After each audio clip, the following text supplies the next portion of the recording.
Pues muchas gracias por acompañarnos, por estar aquí hoy con nosotras. Bienvenidas sean todas las personas. Damos inicio a este ejercicio de construcción de saberes colectivos. Esto es algo que nos gustaría que quede muy claro desde el principio. Venimos a contar nuestras experiencias de vida, venimos a compartirles también nuestros saberes, pero no venimos a dar realidades absolutas. Queremos que este sea un ejercicio de construcción colaborativa, así que muchas gracias por ser parte de esto y por acompañarnos en este proceso. Como se habrán dado cuenta, somos un equipo de profesionales sumamente diverso y a partir de esa misma diversidad es que nos resulta importante que podamos construir todo desde esta colectividad multifactorial. Y en nuestra primera intención para poder hablar de espacios seguros, queremos que este mismo ejercicio, este mismo foro, sea un espacio seguro para todas las personas que participan. Así que como primer ejercicio queremos invitarles a construir acuerdos. Muy bien. Como parte de un contexto importante, también nos gustaría compartirles que cuando se juntó este equipo y comenzamos también como a profundizar y analizar el tema, que es justamente la creación de espacios seguros con relación a las personas de la diversidad sexual y de género, justo poníamos como muchas de lo que menciona Uri, estas experiencias desde haber estado en campo, de lo que también organizaciones dicen y ¿no? como distintos puntos importantes. Y creo que una de las cosas que nos dimos cuenta, que lo vamos a llevar más a lo teórico más adelante, pero es que no podemos hablar justo de un espacio seguro como algo absoluto, ¿no? No funciona lo mismo dependiendo de dónde estamos, qué personas están habitando ese espacio, en qué tiempo, en qué momento, ¿no?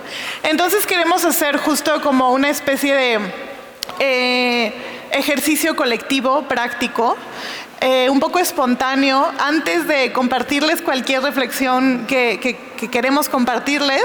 Desde lo que ustedes crean, saben, han vivido, también esa experiencia es muy valiosa. Para poder justo tener como un espacio seguro aquí. Esta parte es un foro, tal vez es mucho más expositivo, pero la intención también es que luego va a haber mesas de trabajo en donde la participación colectiva pues va a ser mucho más profunda, ¿no? Entonces eso, ¿no? Como primera idea, primero que queremos arrojar es, ¿ustedes qué piensan que necesita este espacio seguro? Estamos aquí, estamos hoy, es junio, estamos hablando de una población en particular que es la diversidad sexual y de género. Estamos en presidencia, están sucediendo muchas cosas a nuestro alrededor. Entonces, ¿qué podemos hacer? ¿Qué necesita un espacio para que sea seguro? Y la idea es que lo vamos a ir escribiendo entre todos, esos acuerdos que vayamos desarrollando. Itzel nos va a ayudar a escribirlo, entonces me voy a parar porque siento que así los voy a, como que me cuesta trabajo. ¿Qué consideran como un acuerdo básico para hablar de un espacio seguro?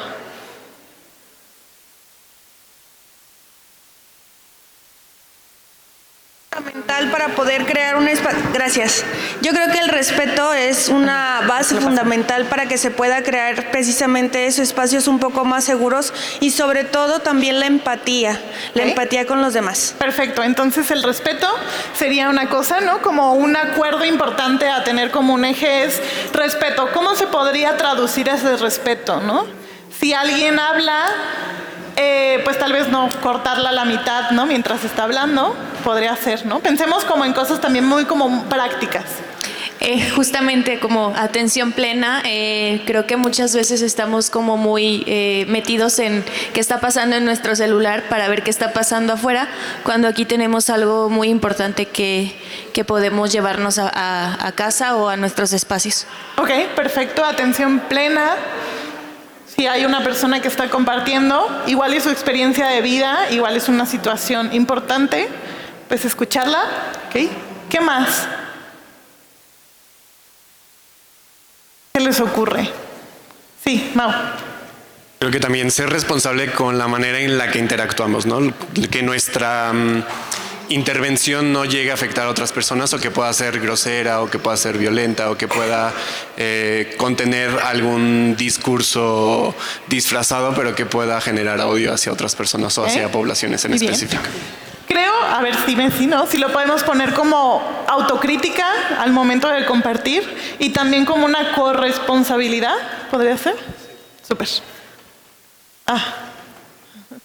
Muchas gracias.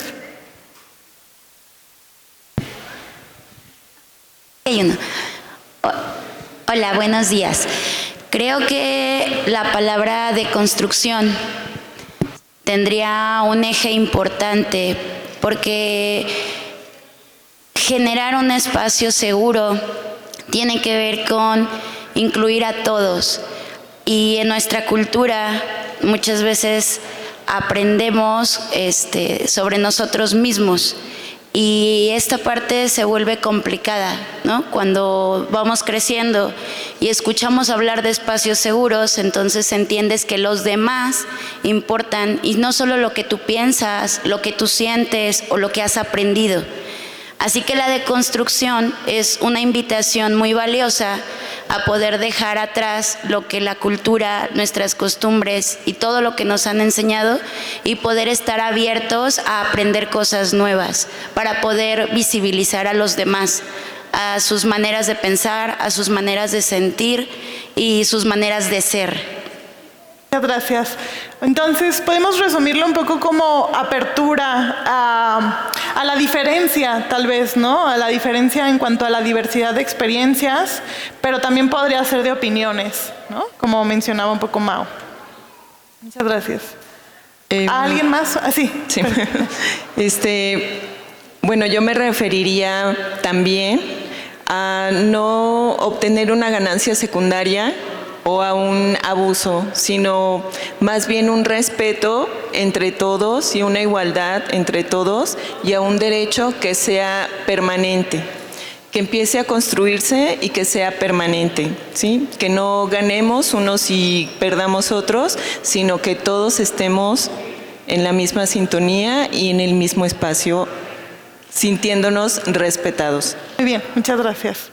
Creo que lo que me surge de lo que comparte la compañera sería también como una autocrítica y crítica, ¿no? Constante a cuáles son esas relaciones de poder que pueden estar ahí haciendo parte de las acciones que estamos teniendo o omitiendo también podría ser, ¿no? ¿Alguien más? Sí.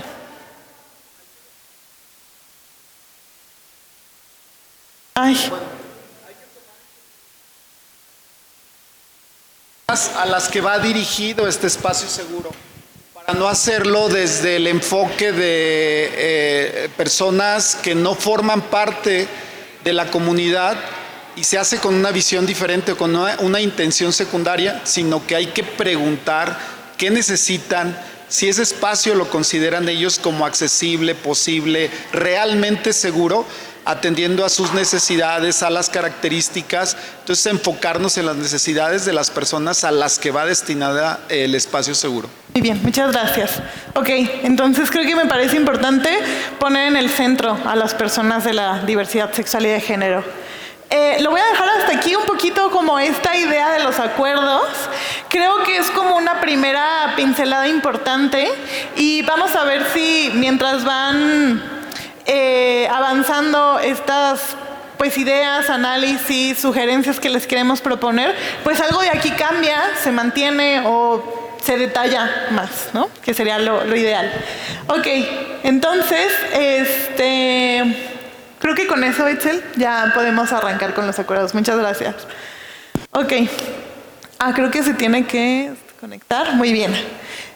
Algo importante como para poder arrancar y pasarle también la voz a mis compañeros, es justamente esto, y muchas gracias por esa aportación, poniendo a las personas de la diversidad sexual y de género en el centro. Y creo que también es importante partir de reconocer que dentro de esas poblaciones hay muchísima diversidad. Y justamente tendríamos que estar pensando en quiénes son parte de ese espacio que se pretende seguro y cuáles son las necesidades puntuales de las personas. Porque cuando hablamos de la seguridad, estamos hablando también de nociones personales de sentirse seguro, de miedo, de inseguridad, de una trayectoria de vida también, ¿no? que nos atraviesa. Entonces también es importante reconocer como algo fundamental, es que no podemos hablar de generalidades, o sí lo podemos hacer, pero sabiendo que se está hablando de generalidades, que de todos modos no es lo mismo. Las experiencias son diversas, son múltiples. No solamente nos atraviesa la diversidad sexual y de género, nos atraviesan otros componentes como la clase, como la raza, como la urbanidad o la ruralidad. Entonces también es importante ponerlo en la mesa y la idea de hacer este ejercicio es, somos estas personas en este espacio y en este tiempo compartiendo este espacio seguro, y eso también va a configurar cómo es que se va a hacer ese espacio seguro. Perfecto, pues para poder continuar, como menciona Mar, es importante que hagamos pues este ejercicio crítico de análisis interseccional. Vamos a tener en cuenta que, por ejemplo, en mi caso como mujer trans, la experiencia para mí en un baño público no es la misma que sería para un hombre cisgénero, es decir, un hombre que coincide con el sexo asignado al nacer. Y de esta misma forma los ejemplos son múltiples y son diversos, pero justo lo que necesitamos tener en cuenta es cómo cambia esta circunstancia, ¿no? multifactorial.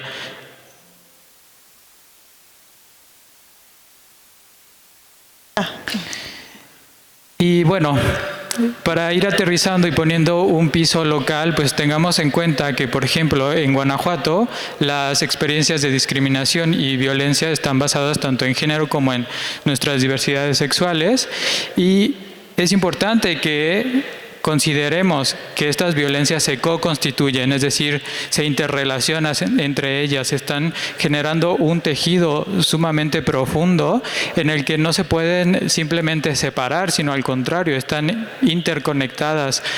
Ser mujer trans, lesbiana, de una población rural o indígena, etcétera, todo eso está interconectado, no se separan. Y esto lo que provoca como consecuencia es que en una circunstancia de violencia, pues estas violencias, estos procesos de discriminación pueden llegar a agravarse justamente por esta relación multifactorial. Un dato importante es que en el Estado el 84.7% de las personas adolescentes que son parte de la comunidad LGBT han tenido que ocultar su orientación sexual o su identidad de género en su familia. Esto es algo sumamente relevante porque nos habla de estigmas que siguen estando presentes en espacios íntimos, en nuestro primer lugar seguro. Y eso es algo que sin duda debemos tener en cuenta en el diálogo de hoy. A partir de esta consulta realizada en 2018, en relación a las respuestas que se ofrecen, podemos tener en cuenta que hay sectores donde se fomenta la discriminación y que en relación a estas respuestas podemos ver que sucede alarmantemente en redes sociales, en la iglesia, en la calle o en el transporte público y demás lugares que ustedes pueden observar aquí en la diapositiva, y que puede parecer que simplemente es un dato, pero para quienes somos parte de la comunidad LGBT, esa es nuestra realidad. El salir a la calle, el estar en la escuela, el ir a un gimnasio, tu centro de trabajo, puede representar este porcentaje de violencia con el que puedes enfrentarte de manera cotidiana.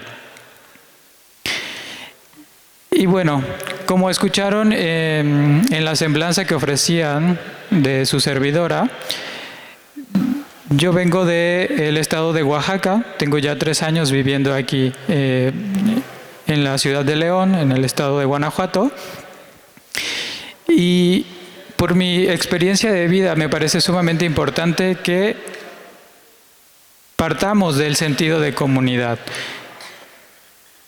Frente a todas las circunstancias de discriminación, de violencia, de dificultades estructurales a las que nos enfrentamos las personas de la comunidad LGBT, el sentido de comunidad, el poder construir relaciones y vínculos profundos, es una de nuestras estrategias para acompañarnos, para salvaguardarnos, para generar resistencia. Pero el sentido de comunidad no nace simplemente de coexistir en un espacio, de compartirlo, de estar en ese mismo sitio juntas, juntos, juntes. El sentido de comunidad necesita construirse y justamente eso es lo que queremos compartirles el día de hoy. Desde mi perspectiva como gestora cultural puedo compartirles que construir comunidad se refiere a un fenómeno sociocultural, es decir, en el que estamos involucradas todas, y que tiene que ver con el proceso de generar vínculos significativos de cuidado mutuo. Es decir, implica una corresponsabilidad, una interrelación entre todas las personas que comparten ese espacio. Para poder construir así una identidad colectiva en la que podamos generar un nosotros, un sentido de pertenencia a ese espacio seguro, a esa colectividad y a esa comunidad. Y en este mismo tenor de ideas, lo que les puedo compartir en este proceso de gestión para hoy poder darles esta participación en el foro, yo proponía al equipo de trabajo que realizáramos un ejercicio exploratorio. Entonces me di a la tarea de hacer una consulta con diferentes líderes y lideresas de proyectos comunitarios en el estado de Oaxaca que pudieron compartirnos algunas de sus experiencias en procesos comunitarios y que sin duda enriquecieron lo que hoy podemos ofrecerles también como parte de nuestro aporte.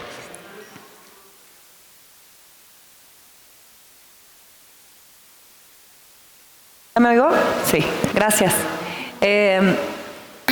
Es bien importante tener en cuenta que para poder tener estas reflexiones que vamos a compartir el día de hoy sobre género, sobre sexualidades diversas, sobre espacios seguros y todos estos temas que nos atraviesan y que son los que estaremos hablando hoy de manera transversal, partir del pensamiento crítico.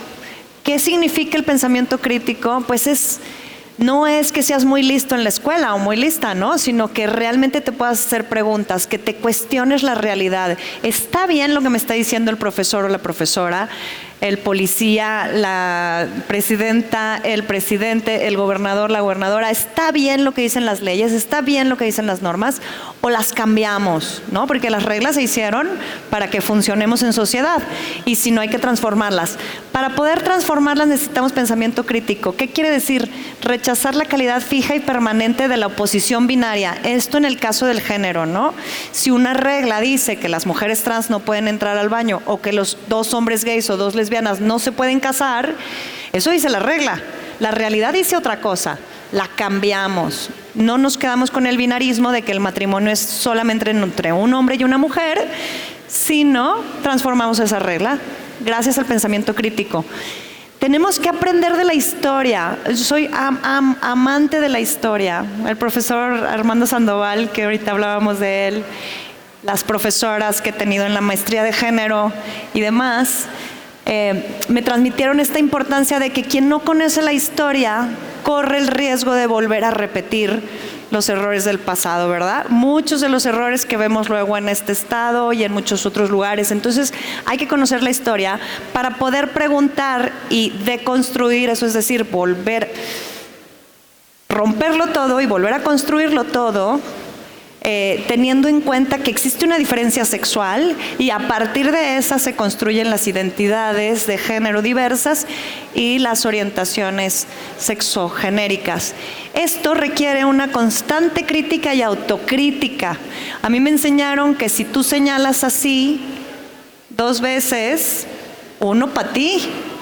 Si yo señalo, yo en qué estoy participando, y eso es también hacer un espacio seguro, ¿no? Si yo te critico, ¿qué me tengo yo que cuestionar primero? Por lo cual está pasando una diferencia de opiniones, ¿no? Entonces 2 para ti, 1 para mí y de vuelta. Otra vez 2 para mí y 1 para ti, ¿no? Entonces, bueno, aquí una bonita imagen. Si en nuestros discursos no dejamos un espacio para permitirnos dudar de nuestras propias ideas, de mis propias ideas, me tengo que cuestionar lo que yo pienso. ¿Qué sentido tiene esta discusión? Entonces, bueno, así seguimos. Por favor, la siguiente. Para eso, bueno, yo les quiero compartir la herramienta que me ha acompañado desde hace ya muchos años. Como les contaban ahí, bueno, no les contaron, pero estudié la maestría en estudios de género en el Colegio de México. Y eso me dio una herramienta muy fabulosa que me ha permitido luego, bueno, ya tengo unos añitos, ¿verdad? Seguir perfeccionando. Cuando yo estudié la maestría no hablábamos de interseccionalidad. Por ejemplo, este es un concepto más reciente en México. En México, acuérdense que luego todo pasa en lo internacional y va bajando con el tiempo para acá. Pero la herramienta de género es como la herramienta de la interseccionalidad, o la clase, o la raza, o la discapacidad, o cualquier otra. Son herramientas de análisis crítico. ¿Qué quiere decir eso?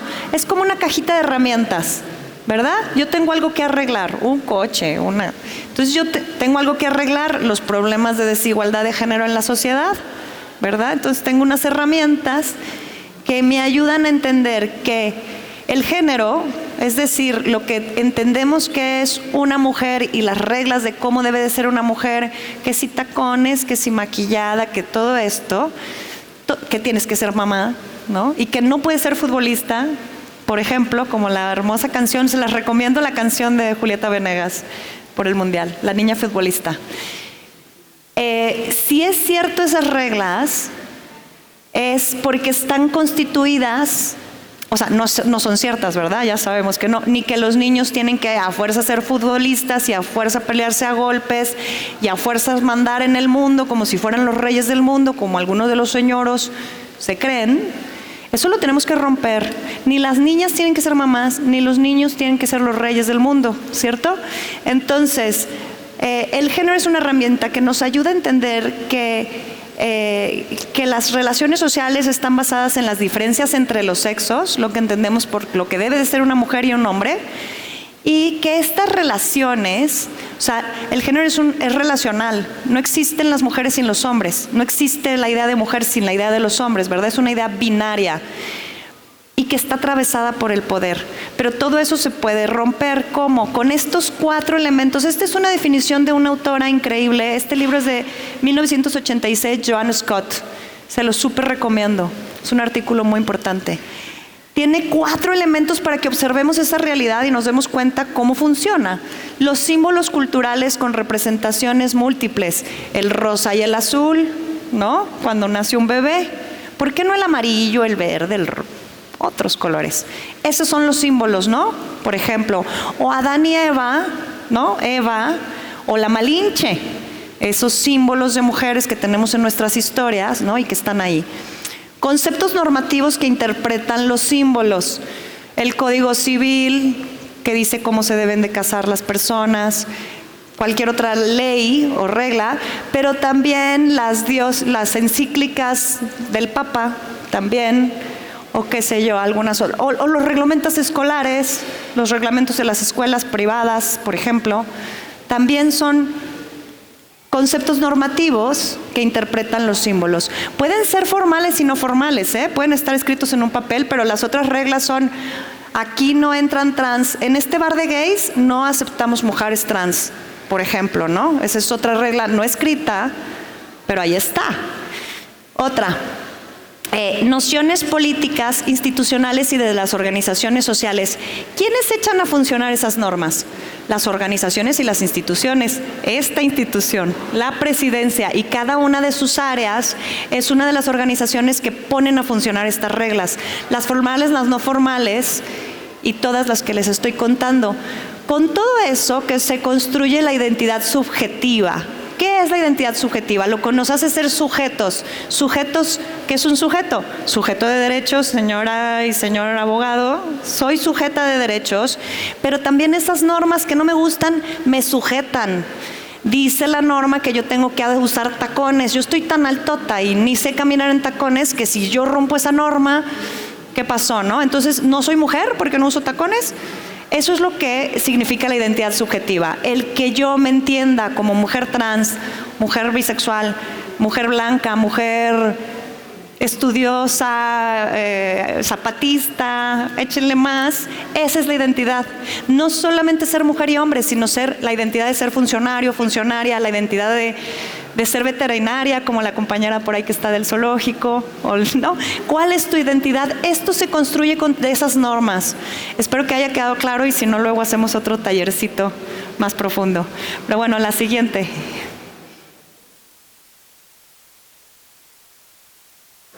Creo, ¿ya? Muy bien, gracias. Es que además de pensar que también las violencias está atravesada por la raza, por la clase, es también pensar que adoptan múltiples expresiones, ¿no? Y creo que también es importante plantearlo y la razón por la que lo hacemos es porque justo queremos reconocer, no podemos partir tampoco como de explicar desde lo básico de género porque pues no es el tema y también nos costó tomar esa decisión, pero esto sí sentimos que es importante porque yo sé, por ejemplo, que aquí hay muchas personas con la voluntad de ser aliadas, que quieren justamente desde donde están posicionados, entender y construir, tal vez sin pertenecer directamente a las poblaciones, pero que están pues desde esa voluntad, ¿no? Entonces creo que también la razón por la que ponemos esto aquí es para decir, este minuto de silencio que hicimos en un inicio, de este crimen de odio que ocurrió, es la forma más encrudecida en la que nosotres vivimos una constante de todos los días, pero que en cada una de las formas en las que vamos viviendo, ¿no? Lo decía Urian al inicio, desde las familias muchas veces es un lugar que ya no es seguro para nosotros, desde la escuela también que está pensada en formas binarias, desde la institución, ¿no? Entonces hay cosas que ha habido también un histórico en donde hemos levantado la voz y enseñado que esas cosas no funcionan, no están bien, son formas de violencia, que ser quienes somos es algo que debe de ser respetado, valorado, puesto también como un eje importante de cómo nos vinculamos, ¿no? Y creo que parte de ser personas de la diversidad, también muchas veces hemos tenido que construir nuestras propias estrategias para salvarnos de esa violencia y que a veces es a costa de nuestro propio ejercicio de derechos, ¿no? Por ejemplo, en la tabla que mencionaba Uri estaba el tema del gimnasio, ¿no? ¿Qué es lo que pasa para muchas personas de la diversidad sexual y de género?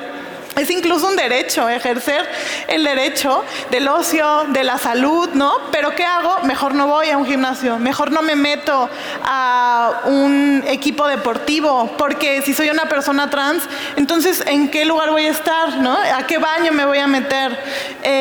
¿Dónde sí voy a poder ser reconocida como la persona que soy, ¿no? Entonces también es importante como reconocer que constantemente hay situaciones que estamos viviendo, que puede ser que las personas que no las viven no las observan, ¿no? Y por eso justo creo que alguien los mencionaba por acá, tener la apertura también de conocer otras realidades es sumamente importante al momento de hacer espacios seguros. Incluso, y algo que platicábamos dentro de la misma comunidad, yo soy una mujer lesbiana, pero yo no solamente soy parte de la diversidad, también tengo que ser aliada, porque yo no tengo la experiencia personal de ser una persona trans, ¿no? Entonces me toca también ser aliada y comprender y hacer espacios seguros con mis hermanas y mis hermanos trans, ¿no? Entonces creo que también dentro de las mismas poblaciones se necesita esta lanza, este reconocimiento de que somos diversos, ¿no?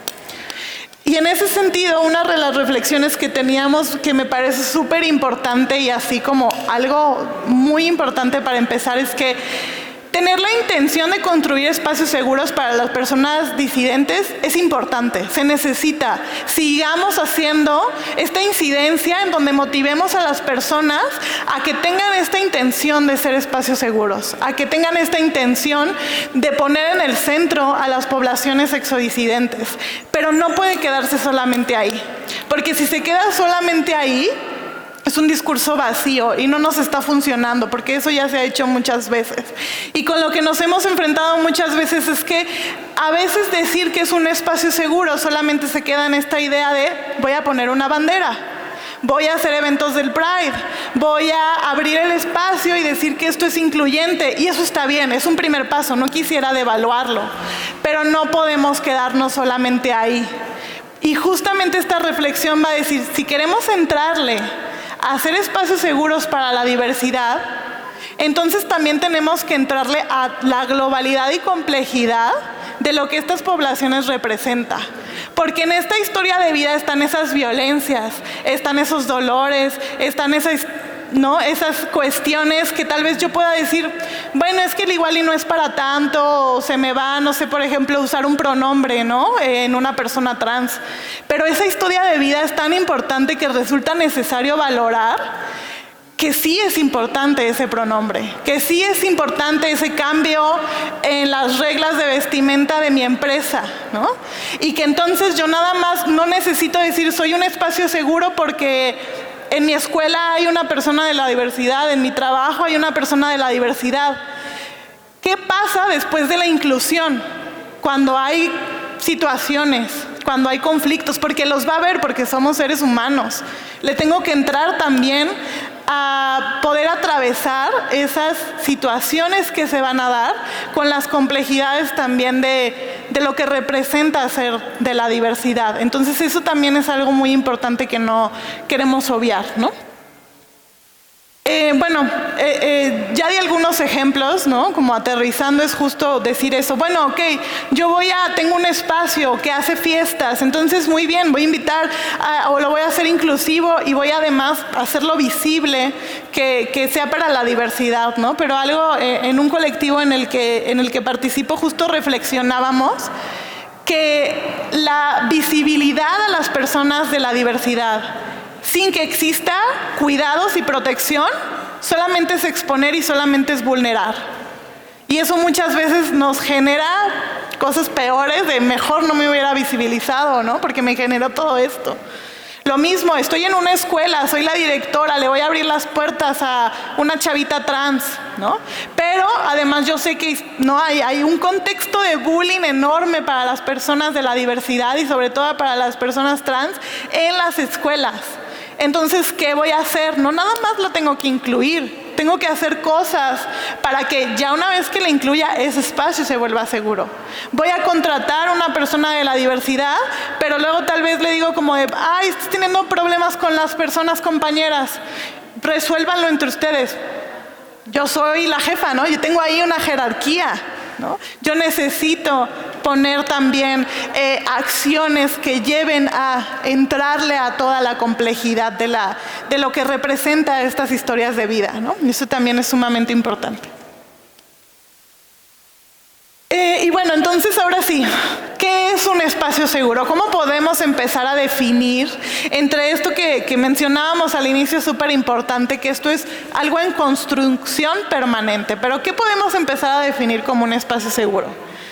Si nos vamos a cuestiones institucionales, la UNICEF en 2020 hace una conceptualización del espacio seguro. Entonces habla de un entorno que no solamente es físico, sino que también es social y emocional, en el que las personas tienen la capacidad de poder participar, que pueden expresarse, que pueden desarrollarse en ese espacio y que eso lo pueden hacer justamente libres de violencia, libres de discriminación, de hostigamiento o incluso de temor. Lo que decía, muchas veces las personas de la diversidad preferimos no ocupar espacios, ¿no? Como un mecanismo histórico que hemos tenido de autoexclusión, porque ya sabemos que si nos metemos ahí nos va a ir mal y a veces está cansado también, ¿no? Tantas luchas. Entonces también es justo como, no solamente que yo ocupe un espacio físico, sino también un espacio social en donde pueda generar justo estos vínculos que me permitan desarrollar, expresar, participar. Y que cuente con las condiciones de protección y de validación y de inclusión y de apoyo. Entonces, Estos espacios lo que buscan es garantizar un bienestar, dignidad y el ejercicio de los derechos de las personas, ¿no? Sea un espacio seguro, este lugar en donde implique el ejercicio de muchos derechos, pero puede ser también un espacio social, un espacio interpersonal, ¿no? En donde tal vez lo que necesito es amistad o reconocimiento o participar en el equipo de fútbol porque quiero ejercer ese derecho de hacer deporte, ¿no? Entonces, hacerlo en bienestar, en dignidad, en tranquilidad, en calma, haciendo vínculos con otras personas. Y dentro de esa definición que hace UNICEF, que empezó en el 2020 y luego sigue construyendo en el 2021 y en el 2023, es ¿cuáles serían entonces esos elementos que la UNICEF menciona? Luego criticaremos y sumaremos para hacer ese espacio seguro, ¿no? Entonces, primero estaría como la integridad física y la integridad emocional. Si yo estoy en ese espacio y no se me pega, no se me cierra un espacio, pero sí me genera constantes emociones de inseguridad, de frustración, de miedo incluso, pues entonces no estamos hablando de un espacio seguro, ¿no? Claro, está la parte de incluir, de la accesibilidad también de las personas, ¿no? Que tengan la posibilidad de entrar a este espacio, de compartir en este espacio, de que las necesidades tal vez, no sé, se puedan también como poner importantes, no como, bueno, sí, construimos este espacio y es seguro, pero como tal vez hasta cuarta prioridad es poner una rampa, ¿no? Para que las personas que lo necesiten entren. No puede ser la cuarta prioridad, entonces, si es un espacio seguro, ¿no? Un trato digno también. Y también temas, un poco ya entrando como en cosas más complejas, también hablar de confidencialidad, ¿no? Es importante, depende de los niveles en los que aterricemos ese espacio seguro, pero que también las personas merecemos privacidad, sobre todo cuando estamos hablando de diversidad. No necesita una persona trans tener que decirnos qué proceso tiene, qué tratamientos hace, cómo se tiene, ¿no? O sea, si no quiere, está en todo el derecho de decir, no tengo por qué dar explicaciones sobre cuál es mi proceso o cuál quiero o cuál decidí no tener, ¿no? Y en ese sentido, una parte también importante de los espacios seguros justamente es el reconocimiento que mencionaba Uri ya con esta idea de comunidad. No solamente quiero estar en un espacio para habitar un espacio físico y ya, quiero ser reconocida. Quiero ser reconocido, quiero tener una participación significativa y que se tome en cuenta, y por lo tanto quiero sentir la confianza, ¿no? Para no sentir ese miedo y esa inseguridad. Y por lo tanto también la UNICEF menciona, como ya problematizando mucho más, en que además de todo esto también tiene que haber mecanismos de apoyo y mecanismos de atención, porque cuando algo pase, entonces algo tenemos que accionar, ¿no? Y bueno, entonces, ¿seguro para quién y cómo? También eso es una pregunta que se hace si quieren le seguimos, porque creo que por ahí está el nombre. Bueno, igual y más adelante. Esto ya lo mencionamos, entonces me lo voy a saltar. Justo como la pregunta de seguro para quién, desde esta idealización de es un espacio seguro, bueno sí, pero ¿para quién? ¿Cómo? ¿No? Entonces también es importante justo como aterrizar en estas ideas que ya le mencionaba de no basta con una voluntad. Este es un espacio seguro y ya lo nombré así y entonces así va a ser. Pues no hace falta nada más con nombrarnos o decir aquí respetamos a todas las personas. ¿Y qué pasa en la acción? ¿Qué pasa cuando yo llego y ocupo ese espacio, ¿no? ¿Qué pasa cuando alguien externo llega y me violenta? ¿Qué va a pasar con ese aquí respetamos, ¿no? Entonces, algo muy importante también es que no se trata de una promesa. El espacio seguro no es una meta, es una práctica. Es una práctica cotidiana. Es algo que se construye. Si empezamos a decir, ya llegamos, somos el espacio seguro, desde ahí ya estamos mal. Desde ahí ya hay que llegar a lo que mencionabas así, a decir, vamos a hacer autocrítica. No es una meta, no es una etiqueta para ponernos, es una práctica cotidiana que más veces que no se va a ver puesta en peligro, por decirlo de alguna manera, ¿no? Si nos fijamos de nuevo en las realidades estadísticas de las veces que vive una persona de la diversidad, violencia y discriminación, más veces vamos a tener que practicar para seguir sosteniendo ese espacio seguro que las veces que no, la verdad. Y entonces, algo que se mencionaba aquí importante, creo que quedó ahí como revuelta, pero es que tenemos que reconocer. ¿Le podemos dar a la siguiente y ahorita volvemos para esa? ¿Otra? Ahí. Es que Sara Admen menciona que la seguridad no depende solamente de reglas. Hacer tu reglamento y poner que esto no se puede hacer, no va a hacer que los seres humanos dejemos de hacerlo, ¿no? Se trata también de reconocer que hay relaciones de poder, que el mundo sucede justamente en estas relaciones y que pensar que no existe el poder, que aquí no nos violentamos, porque aquí hay voluntad de que no nos violentamos es suficiente. Muchas veces ejercemos el poder incluso sin darnos cuenta que lo estamos ejerciendo. Entonces, en ese sentido, Sara habla de que la seguridad también depende de una relación, ¿no? Es relacional. ¿Cómo me estoy vinculando y qué situaciones de poder estoy generando o no?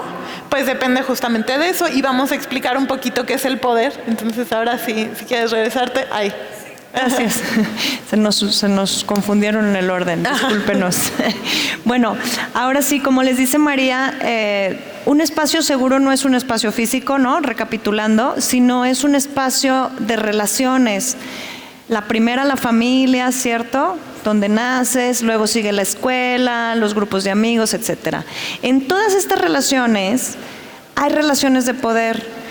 Pero el poder, ¿cómo entendemos el poder? Michel Foucault, bueno, yo estudié Administración Pública, soy abeja de la Universidad de Guanajuato, y cuando yo estudiaba, también les digo hace algunos ayeres, en la facultad nos enseñaban que el poder era vertical, que era de arriba abajo, ¿no? La teoría de Hobbes y las teorías clásicas del poder.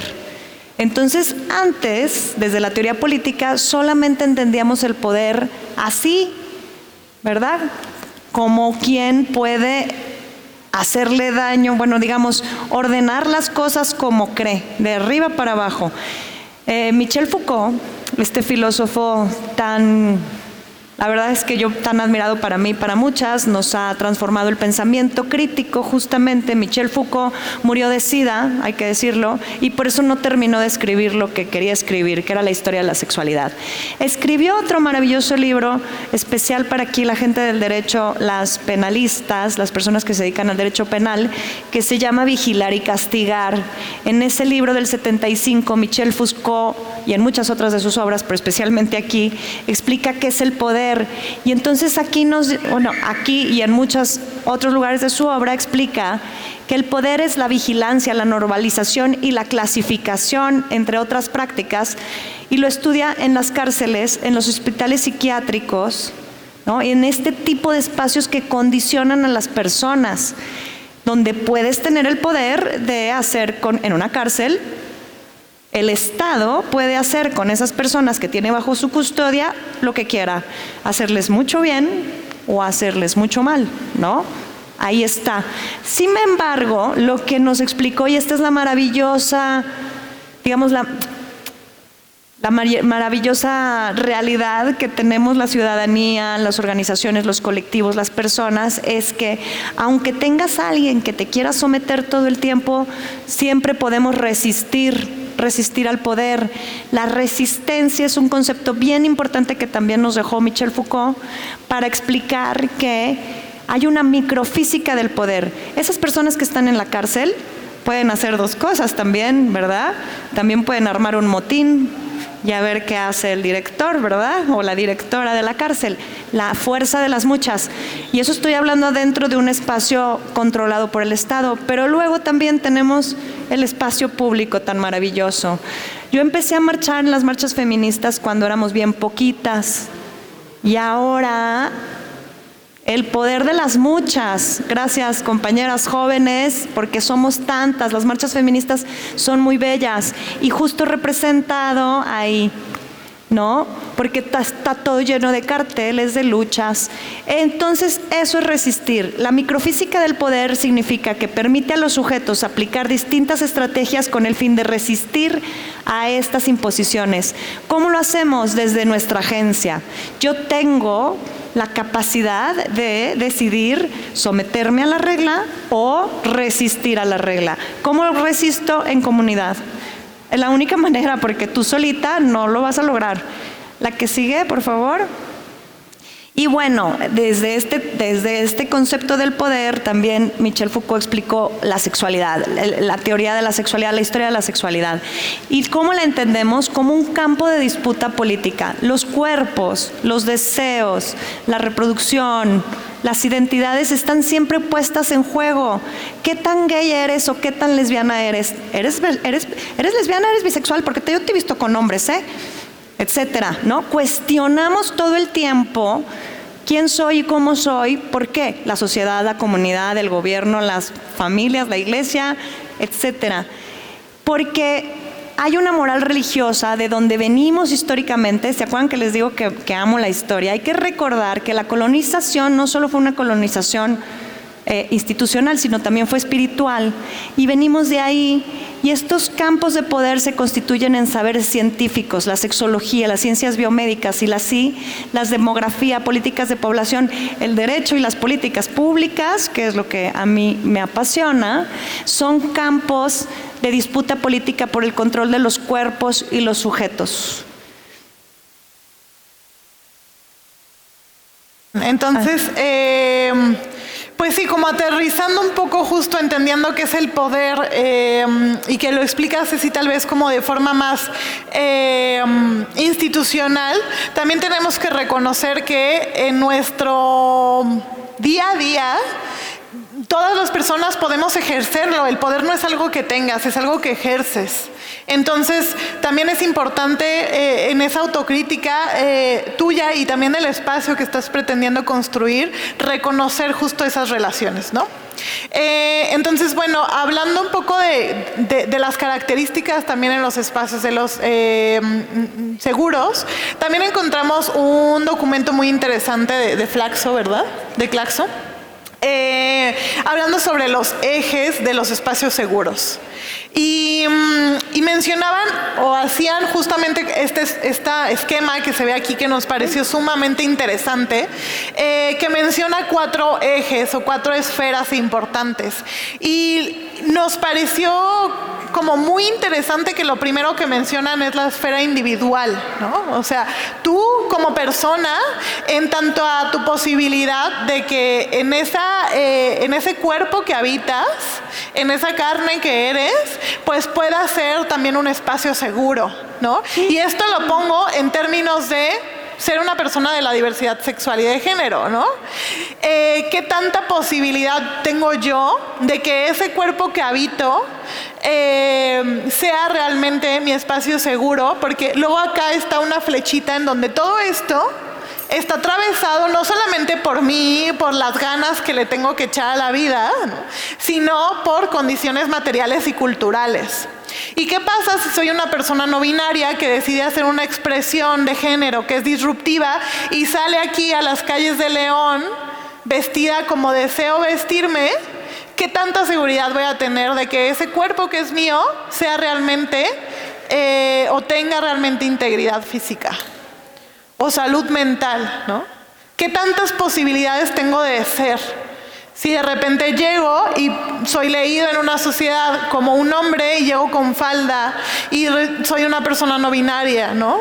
¿O qué posibilidad tengo de presentarme a mi espacio de trabajo como una persona lesbiana y entonces se me empieza a presentar una serie de acciones y situaciones, ¿no?, en donde no puedo tener esa posibilidad del ser?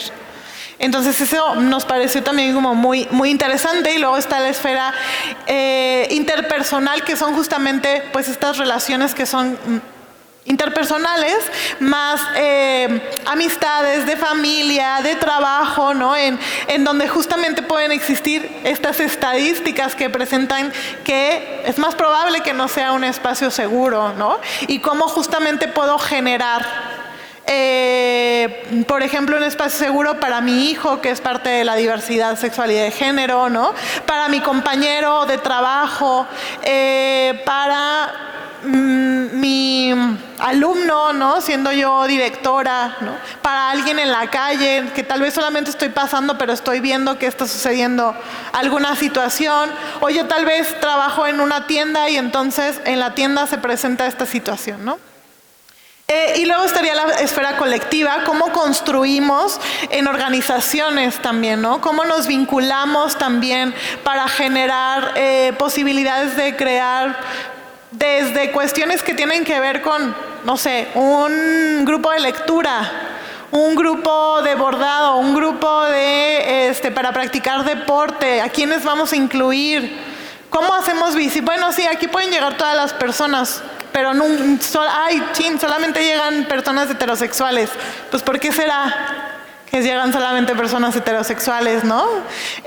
Y hasta grupos organizados que tengan que ver con la sociedad civil organizada también, ¿no? Y por último estaría la esfera estatal, ¿no?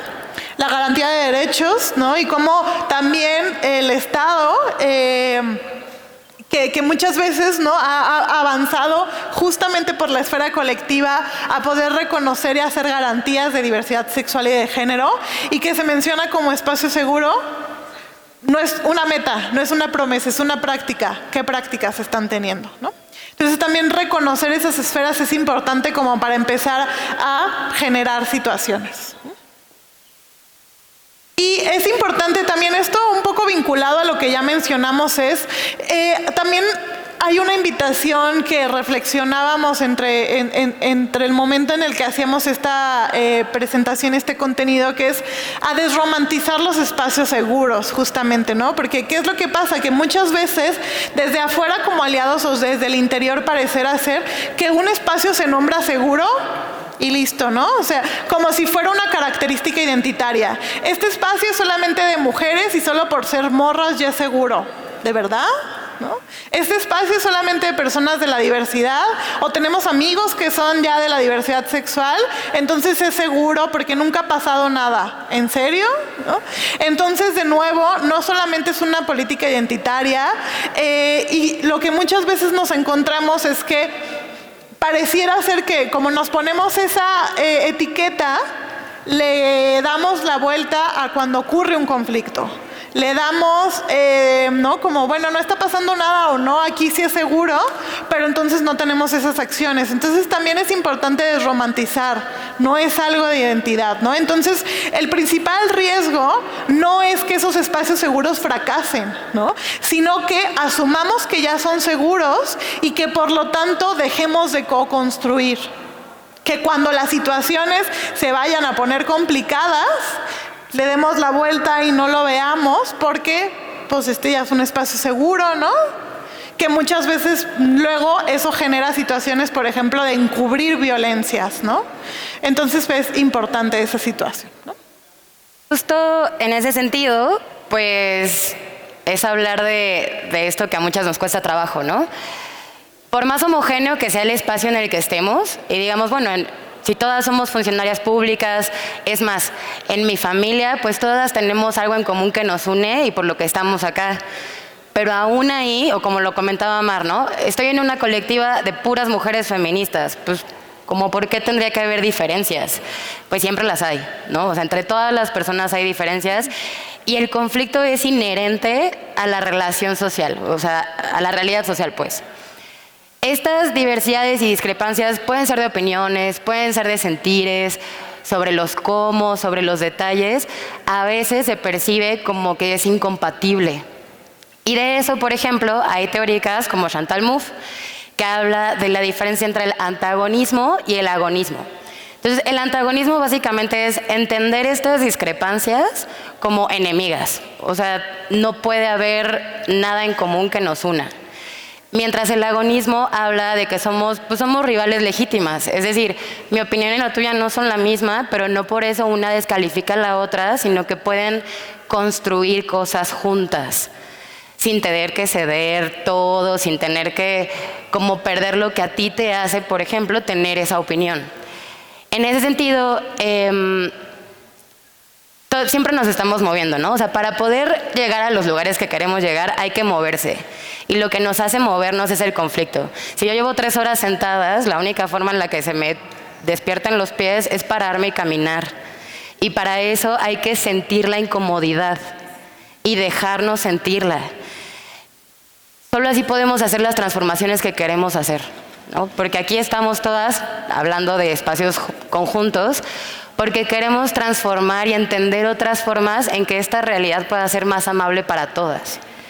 Ahora, ¿cómo entra la violencia? Porque sí hay que diferenciar entre conflicto y violencia, no son lo mismo. Pero, por ejemplo, un conflicto mal gestionado, ¿no?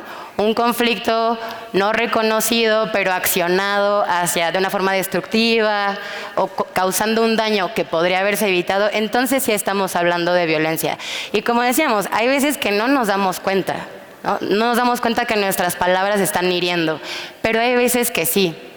Y porque yo no quiero moverme de mi lugar, como para mí es bien difícil hablarte de ella, pues mejor tú acostúmbrate, ¿no?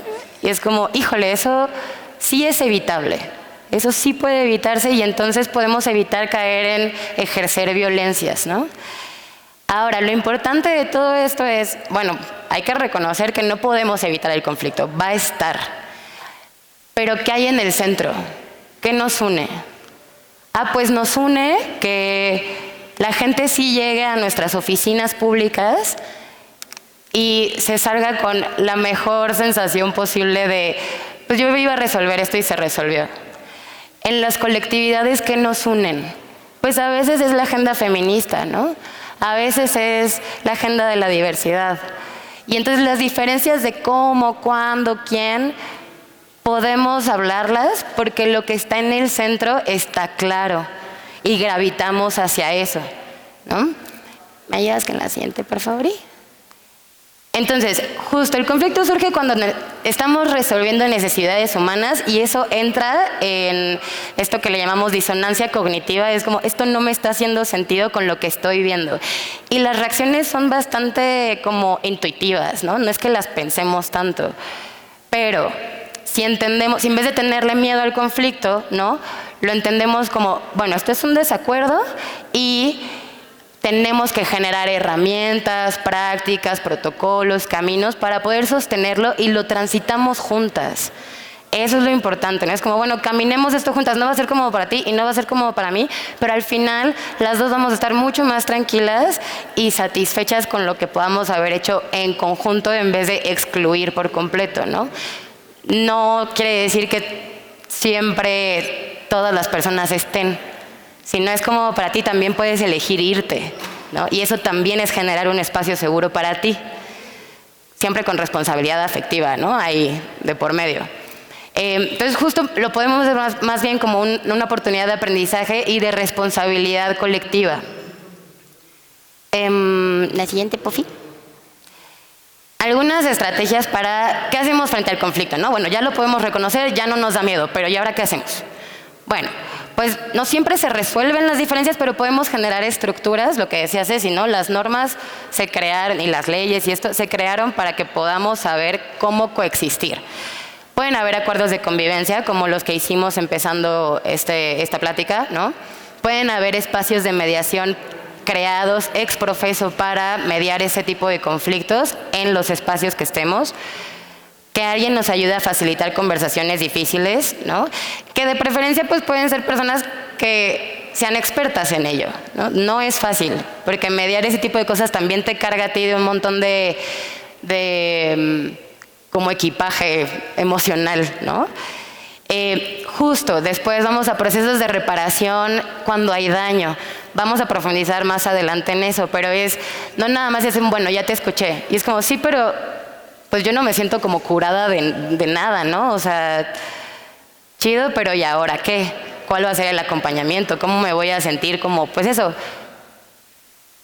Sí, como que esto fue amable y que puedo ya seguir adelante, ¿no?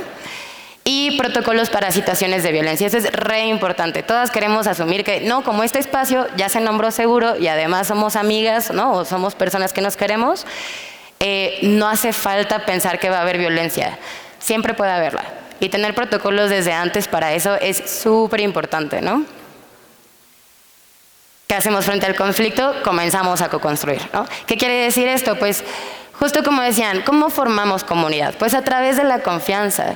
Y la confianza surge de podernos vulnerar también, mayor, menor medida, pero yo me pongo así como... Bueno, es que no sé qué tan apropiadas sean mis ejemplos. Me pongo vulnerable frente a este grupo y pues eso abre la posibilidad de daño, ¿no? De pérdida, de peligro, pero al final yo sé que lo estoy haciendo porque me van a cuidar, ¿no? Entonces, en un espacio seguro no es que desaparezca la vulnerabilidad y que no nos sintamos vulnerables, sino yo sé que me voy a sentir vulnerable y se me va a cuidar, y si no me siento cuidada, lo puedo decir. Dentro de todo esto también la parte de comunicación, que por ahí lo hablábamos, ¿no? Como de escucha activa y comunicación crítica, ¿no? Cómo lo que estoy diciendo afecta o puede afectar a quienes están acá. Y en este sentido, un espacio seguro no nada más es para mí, no nada más es para una persona. Como al hablar de co-construcción, pues hablamos, buena tarde. Hablamos de hay días, ¿verdad? Buenos días. Hablamos de corresponsabilidad. Es decir, no puedo llegar a un lugar y asumir que todas me van a cuidar a mí nada más y que yo no tengo también la responsabilidad de cuidarlas a ellas. Cuando algo se construye entre varias personas y todas participamos de eso, la responsabilidad es compartida, que no difusa. Eso es distinto, ¿no? Ya cuando lo aterrizamos en lo que hablábamos, protocolos, mediación y demás, bueno, pues hay roles, ¿no? Y dentro de esos roles pueden haber responsabilidades, pero el cuidado, la responsabilidad de cuidado sí es compartida. La responsabilidad de comunicar, pero no solo de comunicar, sino generar un entorno en el que me sienta cómoda para comunicar lo que siento y para comunicar el conflicto es rete importante, ¿no? Bueno, ¿me pones micrófono? Gracias. Ya me oigo, ¿verdad? Sí.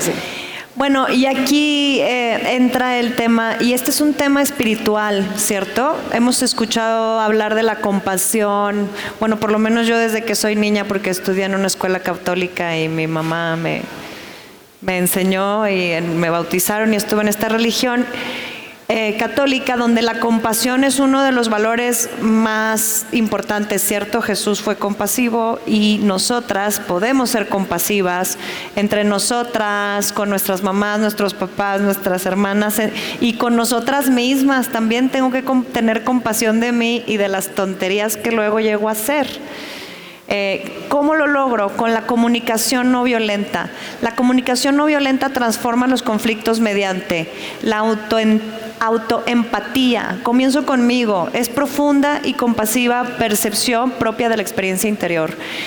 Por aquí dijo la compañera Protección Civil, con la empatía, entender y compartir una emoción expresada por otras personas. Muy bien ahí, compañera.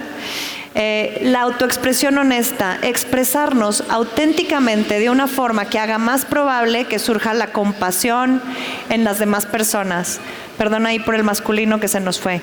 Ya creo que ya era esta nomás. La siguiente, por favor.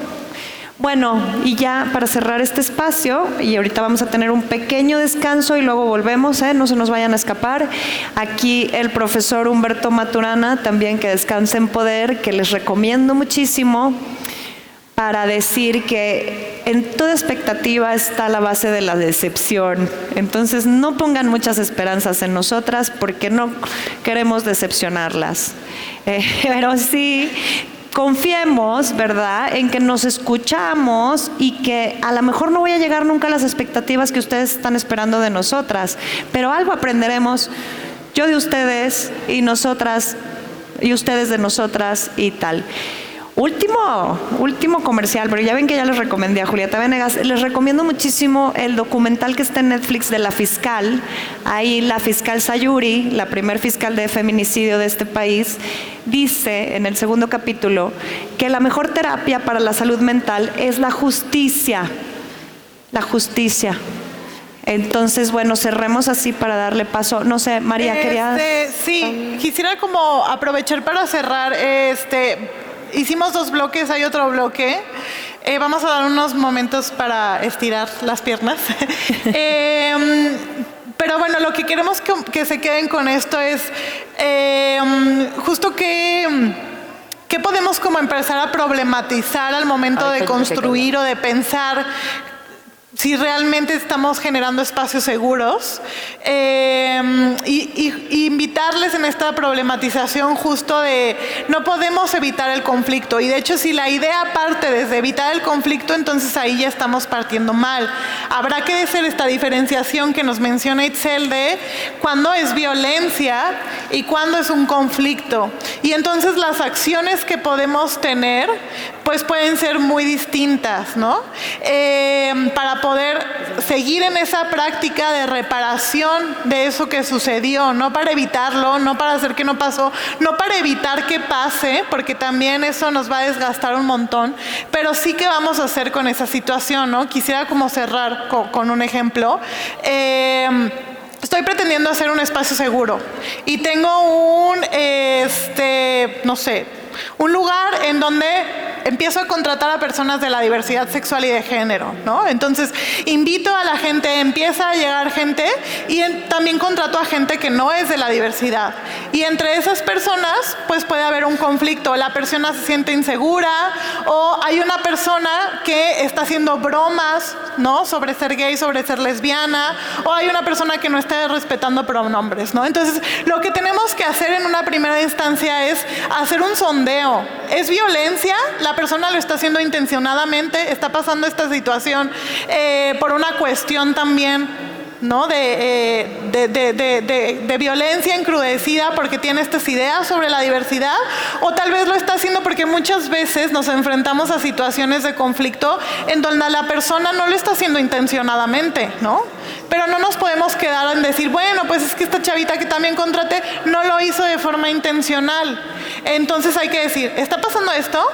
Esta situación no está siendo intencionada, pero no la voy a dejar aquí nada más porque no está siendo intencionada. Tal vez me toque hacer una capacitación.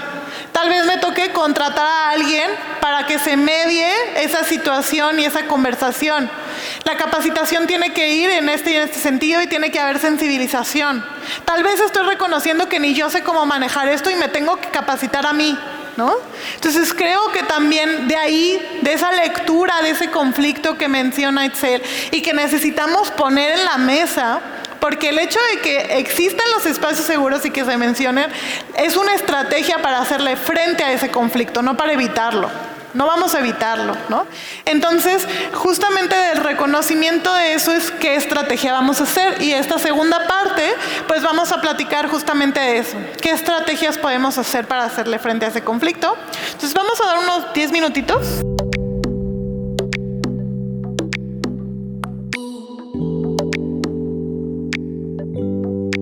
Bienvenidas, bienvenidas.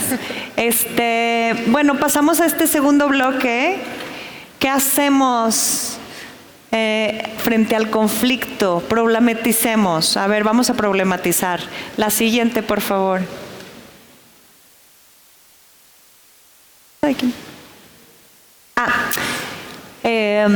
Hay una contradicción entre cómo resolvemos el conflicto. Ahorita que me hicieron una entrevista en los medios, justo les hablaba de esto. Cuando tenemos un conflicto, lo que nos hemos acostumbrado, y el sistema penal actúa así, es el castigo, ¿no? Y hablábamos hace rato del poder y del castigo, y entonces como mamás y como papás lo primero es, te voy a encerrar, te voy a quitar el iPad y te voy a, porque no encontramos otras formas de resolver los problemas, ¿verdad? Más que amenazar y tal. Ahora, eso es humano, es humano, no nos sintamos mal porque de pronto nos pasan estas cosas, es humano. Pero lo que es cierto es que, bueno, les decía yo que he trabajado en cárceles, que este es el tema que ahora más me mueve y me motiva, es que el castigo y la cárcel no han servido para nada, ¿verdad? penalizar el aborto o penalizar el consumo de sustancias y las drogas no han detenido los abortos y tampoco el consumo de las sustancias, solo llenan las cárceles de personas que tienen problemas, ¿no? Y que tenemos problemas y que generalmente son las más pobres. Entonces, ante la ineficiencia o complicidad del sistema de injusticia tradicional, o desde las redes sociales, que hoy en la forma de castigo son las funas y los scratches. Quienes no sepan qué son las funas ni los scratches, yo también acabo de aprender hace poco porque soy abuelita digital, pero es esta violencia digital contra una persona. Son estrategias de violencia pública utilizadas, útiles, yo le pondría unos signos de interrogación, ¿verdad? Desde las perspectivas feministas críticas, antipunitivas, hemos desarrollado muchas reflexiones sobre utilizar la funa o el escrache o la cárcel para castigar las conductas que no nos parecen bien, porque no nos hacen bien como sociedad. ¿Cómo lo hacemos? Desde esta perspectiva, antes, todavía no termino, por favor, me faltó una línea. ¿Me la regresas, la anterior? ¿La anterior? Eso. Esta cultura del castigo se reproduce y el linchamiento moral y debemos de privilegiar la reparación comunitaria, la transformación estructural de las prácticas de la sociedad. Ahora sí, colegas, gracias. Entonces, es más, tengo ya escritas unas 20 cuartillas sobre mi futura tesis doctoral, que no sé cuándo haré el doctorado, pero voy a escribir sobre esto, sobre la justicia restaurativa en la vida cotidiana. ¿Qué hacemos para reparar el daño, para restaurar nuestras relaciones de convivencia en una comunidad, familia, escuela, trabajo, cualquiera, para buscar soluciones conjuntas y co-construir acuerdos, como estuvimos ya hablando hace ratito? Esto puede ser entre las familias, entre las colegas de trabajo, entre las comunidades, con todo mundo funciona, y estos 5 puntos vienen en las maravillosas leyes de la Ley General de Víctimas del 2003, la federal, ¿no? Bueno, general, perdónme, abogado. Y la Ley de Víctimas del Estado de Guanajuato, que 7 años después reproduce estos 5 mecanismos para restaurar las relaciones y los vínculos. La Ley de Víctimas, que no se debería de llamar Ley de Víctimas, sino Ley de Justicia Restaurativa, propone la restitución de las relaciones. Es, después de que viviste una agresión, una violación de derechos, etcétera, que se recupere la paz en esa comunidad. El segundo punto es la rehabilitación. Tanto la persona que vivió la agresión como la persona que ejerció el poder para agredir necesita atención y asistencia inmediata. Si es físico el daño, pues obviamente de un hospital y tal.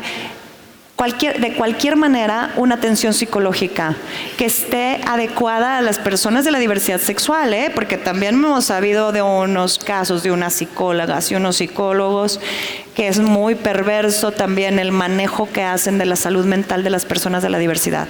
El 3, la satisfacción.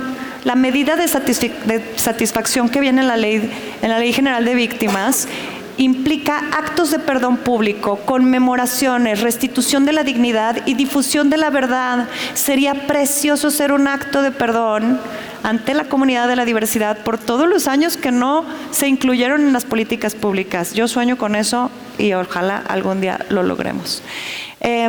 Garantías de no repetición, y esto es lo más importante y es lo que está sucediendo hoy gracias a la Subsecretaría de Derechos Humanos y Mauricio, y Mau con la unidad de diversidad.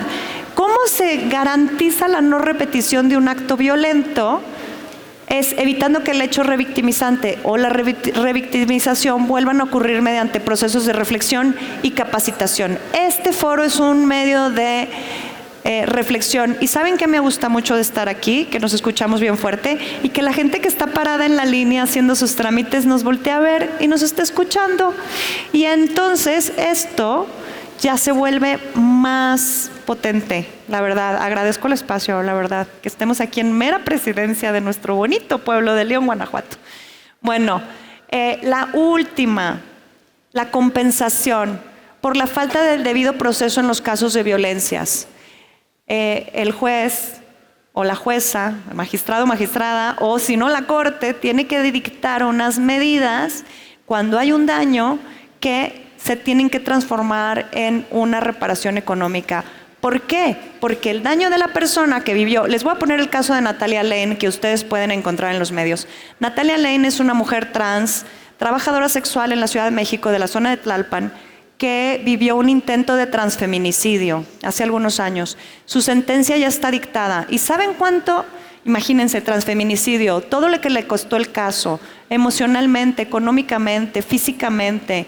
¿Y saben cuánto le da el juez por reparación? 50,000 pesos. O sea que la vida de Natalia vale 50,000 pesos. Perdónenme, colegas, pero no puede ser así. Entonces tenemos que entender que cuando hay un daño tan grave como un intento de transfeminicidio a una activista, trabajadora sexual como Natalia Lane, se tiene que dar el ejemplo, que si ni a ella ni a ninguna, ni a ella ni a ninguna. Y eso es lo que me gustaría dejarles ya por aquí, que tenemos estos 5 mecanismos que podemos ocupar en las familias, en las escuelas. El protocolo para la prevención del acoso escolar contempla la perspectiva de la justicia restaurativa. Apliquémosla para salir sin tanto juicio y sin tanto litigio, y ¿no? Porque lo podemos hacer más fácil. Ay, qué raro. Algo le pasó. Ya está. Y bueno, esta siguiente parte, ya hemos revisado diferentes conceptos que nos van a ser de utilidad en este momento, porque ahora vamos a explorar cómo es que se sostiene o se construye un espacio seguro. De principio ya descartamos que un espacio seguro no es como estas salas blindadas de concreto donde no atraviesa nada, ¿no? Ya tenemos claro que no estamos hablando de eso que vemos en las películas. Un espacio seguro es algo que tampoco es necesariamente un espacio físico específico, sino que habla más de la dinámica, de cómo se construyen los vínculos, los ejercicios de poder en las personas que habitan esos espacios. Y aquí hay una ruta mínima para sostener esos espacios, para construirlos. Esta es una propuesta de una organización que se llama Trevor Project, que trabajan mucho con juventudes LGBT, y lo menciono también para que si después lo quieren explorar con mucha mayor profundidad, es muy interesante la ruta que proponen. Pone estos cuatro componentes claros, ¿no? Que es prevenir, detectar, responder y reparar, como los pilares que hay que observar en esta ruta de los espacios seguros. Y aquí también, muy importante, hemos estado hablando precisamente que hay que tener voluntad de transformar los espacios, de los espacios que habitamos, volverlos espacios seguros, pero también se ha dicho que no basta con la voluntad. ¿Cómo traducimos esa intención y esa voluntad de querer hacer un espacio seguro en herramientas, en pues las necesidades que hemos de construir para que efectivamente sepamos que estamos construyendo o aproximándonos a construir un espacio seguro? En un primer momento, que es esta primera fase de prevenir. Los acuerdos previos, que son lo que hicimos en el primer momento de esta jornada, reducen la ambigüedad. Estos acuerdos previos sirven en los espacios para que tengamos claro qué sí se permite, qué no se permite, cómo nos vamos a hablar, qué es lo importante en este espacio, qué conductas son aceptables, cuáles absolutamente están descartadas, cómo vamos a construir los vínculos en este espacio. Nosotras, que pues habitualmente estamos en espacios de talleres, con grupos de trabajo, la herramienta de los acuerdos previos pues es muy útil precisamente porque de manera conjunta decimos qué se vale y qué no, qué es importante y qué no. Eso dependerá del grupo, ¿no? Hay, por ejemplo, grupos donde el asunto de la identidad, de los pronombres, es fundamental. Entonces, si lo nombramos y si queda explícito en nuestros acuerdos previos, pues es algo central en esta dinámica de este grupo en específico, y eso puntualmente vuelve este espacio un espacio seguro, porque tenemos claro que este punto está hasta arriba, ¿no?, de las necesidades de las personas en esta colectividad. Y pues idealmente, les decía, nosotras muchas veces en los talleres, en los espacios con los grupos, funciona eso: hacer el ejercicio de los acuerdos previos, pensarlo en común, co-construirlo entre todas y casi que pegarlo en la pared, que estén visibles para todas en todo momento, que sepamos que ese es nuestro punteo mínimo de lo que esperamos y de cómo hemos de comportarnos y relacionarnos en un espacio. Y pues ya lo exploraron ustedes hace un momento, hace un rato. Hace un rato construimos un punteo de acuerdos mínimos para este propio espacio. Un siguiente nivel le podemos llamar como el de los protocolos.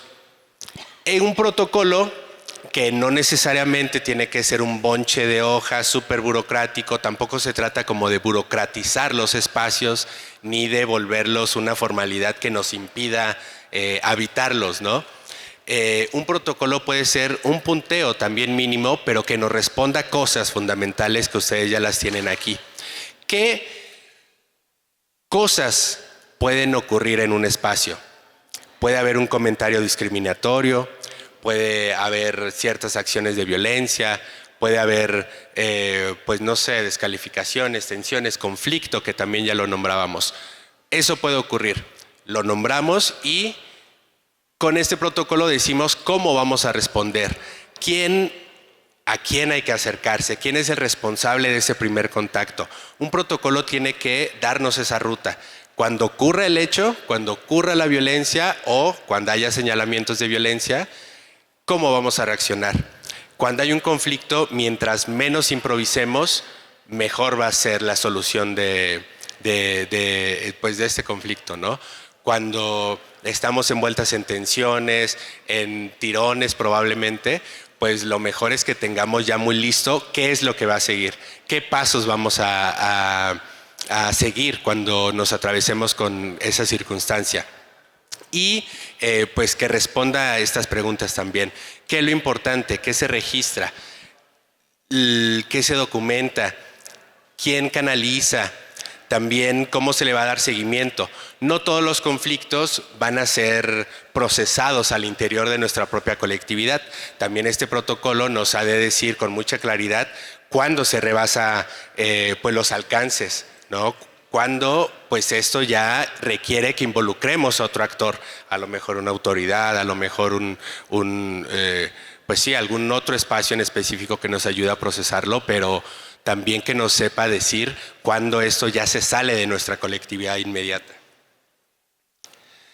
Capacitación que también está en el nivel de prevenir, pero empieza a saltar al siguiente nivel, que es el de detectar. Las capacitaciones, que pueden también entenderse como estas conversaciones que estamos teniendo en este momento, nos permiten primero identificar esas violencias. Todos y todas discriminamos porque crecimos en un entorno que pues nos enseña muchos prejuicios, donde hay estas estructuras de poder. Y pues muchas veces no identificamos que estamos discriminando, pero todos y todas lo hacemos en algún momento. La capacitación lo que hace es precisamente entrenar nuestro ojo para saber decir, oye, esto no es normal. No es normal que en nuestro grupo el humor sea humor machista, humor homofóbico. Las capacitaciones nos ayudan a entender que pues esas conductas hay que ponerles un alto, ¿no? Estas capacitaciones nos ayudan en primer momento a eso, a identificar cuáles situaciones, cuáles discursos, cuáles narrativas no son esperables en un espacio. Queremos descartarlas del espacio. Y pues también nos permiten identificar a quienes quieren ser personas aliadas, ¿no? Hace rato Mar lo mencionaba, aquí estamos afortunadamente pues llenas de una comunidad que busca transformar sus propios espacios, que tiene la voluntad de venir a identificar estas cosas, tener herramientas, y los espacios de capacitación también nos ayudan a eso, a identificar quiénes son las personas aliadas claves para que puedan intervenir en caso de que enfrentemos violencia. Un siguiente componente que responder, que también ya nos aproximábamos un poco con lo que Ceci nos introducía y lo que ella decía, ¿no? No todo se va a resolver en nuestro propio grupo, hay que saber cuándo eso rebasa las capacidades que tenemos adentro y también cuál va a ser la respuesta entonces. Cuando una persona se acerca y nos dice, por ejemplo, que ha sentido discriminación dentro de este espacio, que queremos que se vuelva un espacio seguro, ¿qué es lo que tenemos que hacer en respuesta? ¿Cómo le vamos a acompañar? ¿Qué opciones le vamos a ofrecer? También nos permite tener listas de alguna manera pues todas esas posibilidades que pueden ocurrir y entonces tener preparado, por ejemplo, si se necesita atención psicológica, si se necesita atención jurídica, ¿a quién vamos a recurrir? Que eso no lo resolvamos en el momento en que tengamos la crisis en las manos, que sepamos a lo mejor si necesitamos un vínculo de atención psicológica, jurídica, etcétera, y también esas rutas posibles cuando el caso ya rebase pues nuestras capacidades. Si hay una organización que nos pueda ayudar a canalizar el caso, a explicarnos una ruta de denuncia incluso, pero que tengamos esa baraja ya lista. ¿A quién acudir cuando estos casos pues ya no se van a resolver con una mediación adentro? ¿Qué respuesta le vamos a dar a esa persona que requiere ayuda o que alega que ha sentido exclusión, violencia, discriminación? Y estos componentes también debemos de tenerlos muy claros. Cuando ocurran estas circunstancias, ¿quién dentro de la colectividad, dentro del espacio, dentro de la comunidad, quién es la persona adecuada para que reciba esa situación? Es mucho más ambiguo si yo siento violencia, si yo vivo violencia dentro de la comunidad y no sé ni con quién acercarme, o si lo necesario es hacer una queja colectiva abierta. O sea, a veces funciona, pero normalmente no. Hay que tener muy claro quién es la persona responsable que va a recibir nuestra queja, nuestra denuncia, el señalamiento, y que va a ayudarnos a procesarlo. Y va a hacer esa parte de acompañar a la persona en pues los pasos de dar el proceso a esta queja. Aquí una parte también importante que viene sobre la información y tiene que ver con lo que decía hace un momento. Cuando hay una queja de discriminación, y uso un poco este término, no de queja de discriminación, pero pueden ser otras cosas, pueden ser acciones de violencia, no sé, diferentes circunstancias que enfrentemos, pero esa queja, esa denuncia, ¿quién la va a resguardar? ¿Se va a hacer pública? ¿No se va a hacer pública? ¿Quién se va a encargar precisamente de que esa narrativa se quede en resguardo de alguien, ¿no?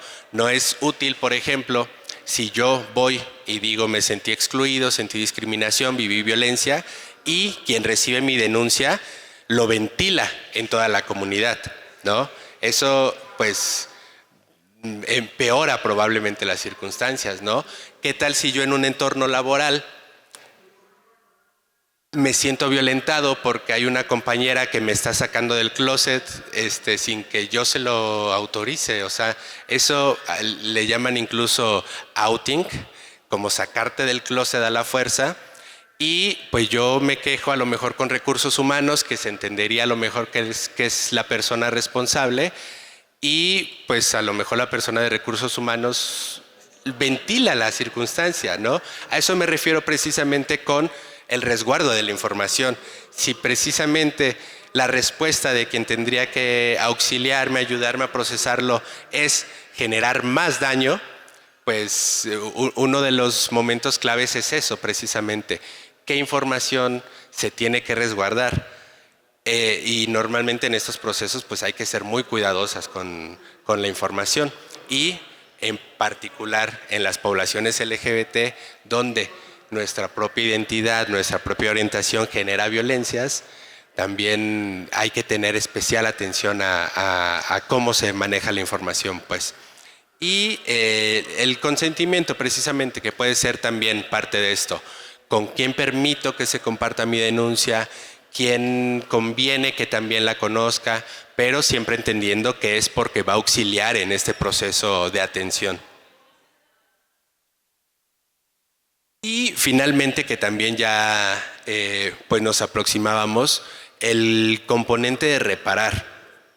Porque pues de nada sirve si reciben mi denuncia, si yo me quejo, si reciben mi denuncia, en búsqueda de que tengamos un espacio seguro y no hay seguimiento, no hay reparación, no hay satisfacción, me sigo sintiendo violentada, me sigo sintiendo excluida, no hay ningún cambio en la conducta del grupo y pues no pasa nada a final de cuentas. A lo mejor incluso el entorno se vuelve aún más violento contra mí porque denuncié algo, ¿no?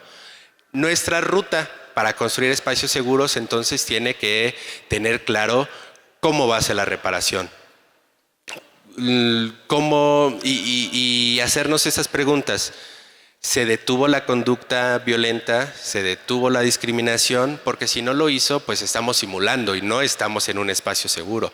Si ese conflicto no nos permite reconfigurar nuestra propia dinámica para efectivamente acercarnos a un espacio seguro, pues en realidad no está funcionando que existan esas denuncias o esas quejas, no lo sé. Y pues que eso transforme la dinámica de la colectividad. Y lo de la repetición, que Ceci ya muy puntualmente nos lo explicaba, ¿no?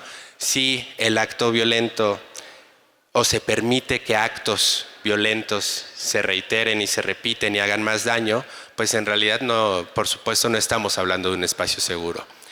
Mucho menos cuando ya hubo una denuncia o cuando ya hubo un señalamiento de que está ocurriendo esto o esta persona está cometiendo estas acciones que son violentas, que son discriminatorias, pero pues no se resuelve nada, pues nuestra ruta no está funcionando, no estamos generando las condiciones para que ese espacio sea seguro.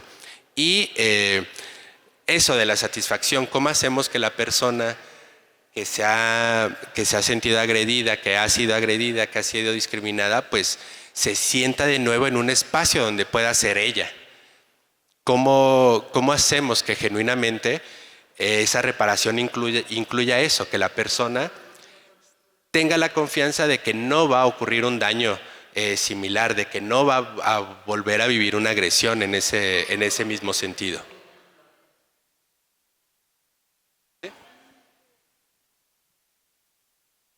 Como un ejemplo, para llegar a un punto también como para compartir, si me lo permites. Hace un tiempo estuvimos generando un diagnóstico de violencias para mujeres diversas. Y había una chica trans que ella decía que se sentía muy frustrada, por ejemplo, ¿no? Y creo que justo como a lo que quiero llegar es esto que nos comparte Jorge, es como esa ruta que debería ser, pero que muchas veces en la realidad se ve diferente, ¿no? Porque esta chica nos decía, yo me siento muy frustrada porque desde que yo salí del closet como una mujer trans, me ha costado mucho trabajo conseguir trabajo. Ella era ingeniera en algo, no me acuerdo, ingeniera industrial creo. Y entonces pues ahí reconociendo una primera parte, ¿no? Para las personas trans es muy difícil conseguir trabajo, ¿no? Entonces por fin llegaba a un lugar en donde se reconocía como un espacio inclusivo para la diversidad, un espacio seguro. Y entonces la contratan y siente pues cierta tranquilidad de poder estar en ese trabajo, ¿no? Y luego decía, y luego las prácticas cotidianas, pues más allá de incluirme, de contratarme, pues no, o sea, hay un montón de chistes que son transfóbicos, pero sobre todo la misma institución me dijo, mira, pues aquí en este piso están unos baños para quienes trabajamos en este piso, pero a ti te vamos a dar uno especial, va a ser solo para ti. Pero tienes que subir 3 pisos y está hasta el fondo, ¿no? Entonces, ella, cada que quería hacer algo tan simple como ir al baño, tenía que perder muchísimo tiempo, subir 3 pisos, ir hasta el fondo, ¿no? Regresar. Y eso era muy frustrante para ella.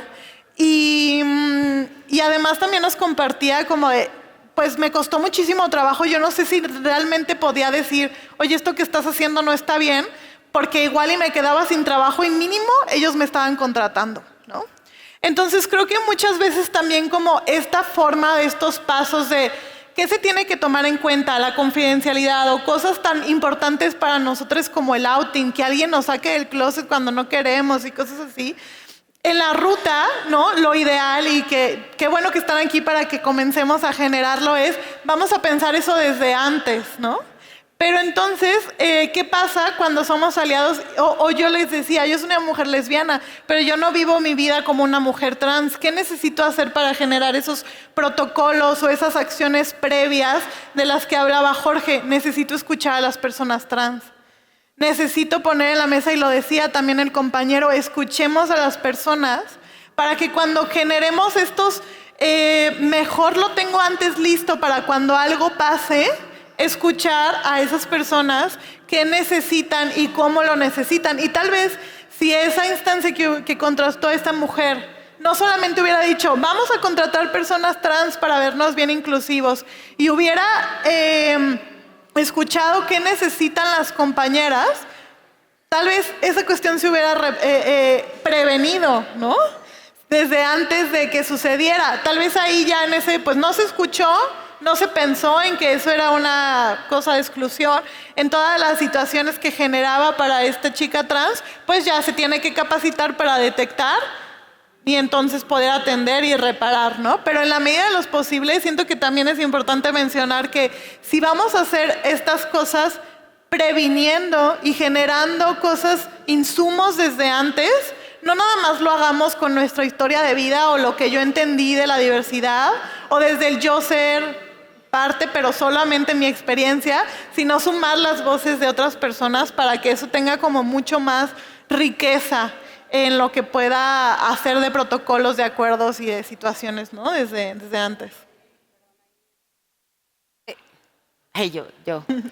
Creo que ahí justo lo que comentaban desde la construcción de los acuerdos para este espacio en particular, que era, uno, pues hacerlos pensando en las personas a quienes están dirigidas, ¿no? Hablamos de inclusión y decimos, bueno, es que ya tenemos protocolos de accesibilidad. Ok, pero ¿cómo reconocemos una interseccionalidad y pensando en poblaciones de la diversidad, eso cambia en los detalles, ¿no? ¿Y por qué es importante que cambien los detalles? Y también mencionaban en estos acuerdos previos que era importante estar abiertas a reconocer y conocer nuevas realidades, ¿no? Y experiencias desde otras perspectivas, desde otras personas. También eso, poner a la persona en el centro. Y eso es justo. Yo sé hacer protocolos porque estudié administración pública, porque tengo la experiencia, porque a eso me dedico, porque soy abogada, por lo que quieran. Es como, ok, ¿cómo eso no es generalizable para todas? Sí tenemos conceptos como paraguas grandotes, ¿no? En los que decías, bueno, sí, pues, ¿cómo prevenimos, cómo atendemos, cómo reparamos? Y ok, ¿cómo puedo dejar abierta y al mismo tiempo explícitamente la necesidad de atender a cada persona que atraviesa por estos espacios de conflicto, violencia y vulnerabilidad? Vulneración, más que vulnerabilidad, ¿no? Ya dijimos que la vulnerabilidad está chida, pero que te vulneren es distinto, ¿no? Entonces, pues sí, justo, y creo que me retomaba mucho bueno, no solamente institucionalmente, sino en estos 4 ejes que vemos de espacios seguros es cómo yo también puedo ser una persona segura, cómo en mis relaciones y cómo interactúo con las otras son seguras, cómo busco espacios seguros en lo colectivo y en lo estatal. Y entonces todas estas cosas que vimos al inicio en participaciones re valiosas de cuáles son los acuerdos para aquí, atraviesan todos los procesos de construcción, de reparación, de atención y de prevención, ¿no?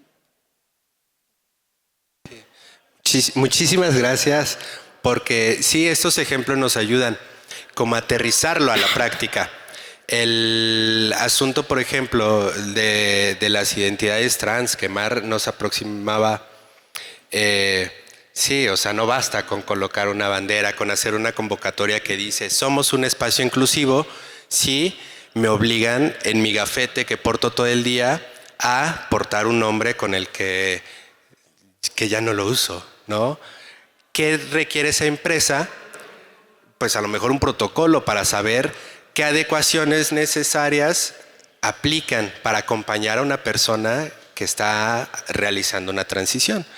Tiene que ver a lo mejor con cosas tan simples como un gafete para proteger la dignidad y el espacio seguro para esta persona, ¿no? Cosas tan específicas como el gafete o los documentos legales, ¿no? ¿Qué nombre va a aparecer en los documentos, en el correo? ¿Cuál va a ser el correo que se le va a asignar a esta persona? Si que usualmente son nombre, @ pues ya la empresa, ¿no? ¿Cómo va a responder esa empresa? Se lo tiene que preguntar. Y dentro de esta ruta que planteábamos, pues en dónde cabe, ¿no? A lo mejor protocolo para acompañar a personas trans en mi empresa, y eso vuelve a mi empresa genuinamente un espacio más próximo a ser un espacio seguro, ¿no? O en otros entornos, pensemos en qué es Navidad. Muchas de nosotras, muchos de nosotros a lo mejor hemos vivido esto, pero es Navidad, fiesta familiar, se van a juntar las tías, los tíos, ya lo están sintiendo, ¿verdad? Así como en la piel. Sabes que ese no es un espacio seguro para muchos y muchas de nosotras, ese no era un espacio seguro, pero ¿qué necesitamos para volver eso un espacio efectivamente seguro? A lo mejor a veces justo basta una persona que quiera plantearlo y hay un acuerdo. Volvamos a la parte de los acuerdos. Va a venir pues los primos, nosotras que nos identificamos con las identidades diversas y LGBT, y a lo mejor hace falta solamente que una de las personas adultas, no lo sé, genere un acuerdo de si yo me siento incómoda, yo persona LGBT, me siento incómoda por un comentario del entorno, ¿quién va a responder? A lo mejor es la tía que siempre ha sido como más cercana y más amigable, ¿no? Y se genera un acuerdo puntual, ¿no? De si alguno de tus tíos hace un comentario homofóbico, nuestro acuerdo es que vamos a responder esto. O que yo te acompaño a que nos retiremos del espacio, no lo sé. La respuesta se construye en ese momento, pero ese es un acuerdo y eso está en esta ruta. Y eso ya puede, pues a lo mejor, cambiar las condiciones para hacer sentir bienvenida a una persona en esa cena de Navidad. Y le podemos llamar un acuerdo mínimo de convivencia y a veces basta solo con una persona, ¿no? Que se pueda dialogar. ¿Qué hacemos? ¿Cómo respondemos ante tal circunstancia o ante tal violencia? Y pues para regresar a la parte humana, porque ya decíamos, los espacios seguros no son espacios necesariamente, sino hablan más de la comunidad que los habita. ¿Cómo hacernos personas seguras? ¿O cómo acercarnos, aproximarnos a ser personas seguras para las personas LGBT? Aquí, pues a lo mejor hay un énfasis más en acompañar a las juventudes, ¿no? O a las personas más jóvenes, más a las infancias incluso probablemente. Pero pues aquí también, ¿no? Ya los han estado viendo un rato, hay como algunos puntos, ¿no? El validar la experiencia de las personas, el escucharles activamente, el respetar los límites y consentimiento. Uno de los asuntos, por ejemplo, de los pronombres, del cómo me nombro, puede estar aquí en la parte de los límites, ¿no? El informarte y informarnos y desaprender prejuicios. Muchas veces dejamos que sean las propias personas LGBT o las mujeres quienes nos eduquen, quienes nos digan, oye, no, es que esto es discriminación, y entonces asumimos esa responsabilidad, además de explicarle a la persona, eso que estás haciendo es violento, ¿no? o es discriminatorio. También pues hace falta eso, tener una posición proactiva de yo mismo investigar si mis actitudes están siendo discriminatorias. No esperar a que sean ellas las personas LGBT, o digo las mujeres porque las mujeres también, ¿no? Son quienes muchas veces nos dicen estas dinámicas son discriminatorias, son machistas, son misóginas. Hay que tener una posición proactiva de nosotras mismas, identificarlas y apoyar de manera visible y constante. Ya también ha salido un par de ocasiones.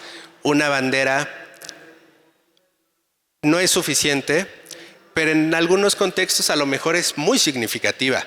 Regresemos a esa cena navideña. ¿Qué tal si yo, que soy quien recibe a toda la familia, pongo un símbolo tan insignificante quizá como un detalle arcoíris? Eso transforma el entorno para mi primo, que con ese gesto se va a sentir bienvenido, respaldado, acompañado. Puede ser tan insignificante, por decirlo de esa manera, tan mínimo, pero cambia la realidad de otra persona. Ese entorno se acerca más a ser un espacio seguro porque a veces hasta estos pequeños símbolos refuerzan ese entorno. Y esta idea, como para cerrar también esto, ¿no? Los espacios seguros o el ser una persona segura no se decreta y se acaba allí, como, bueno, ya se vuelve un espacio seguro y nunca lo cuestionamos y todo va a ser paz y felicidad. Es algo más bien que es una práctica diaria que se transforma, que se cuestiona a sí misma todo el tiempo y que está dispuesta a transformarse. Porque podemos ir identificando nuevas violencias, nuevas formas de discriminación, la propia comunidad se va transformando. Entonces, eso es constante, se va construyendo y reconstruyendo todo el tiempo. Y pues eso, a final de cuentas, el ser una persona segura que quiere construir espacios seguros, entornos seguros, es elegir continuamente y una y otra vez crear entornos donde las personas LGBT puedan sentirse vistas, escuchadas, protegidas y donde se cuide la dignidad de todas las personas, no empezando por quienes han sido históricamente discriminadas y excluidas y pues violentadas de esta manera. Y bueno, con esto cerramos esta parte también.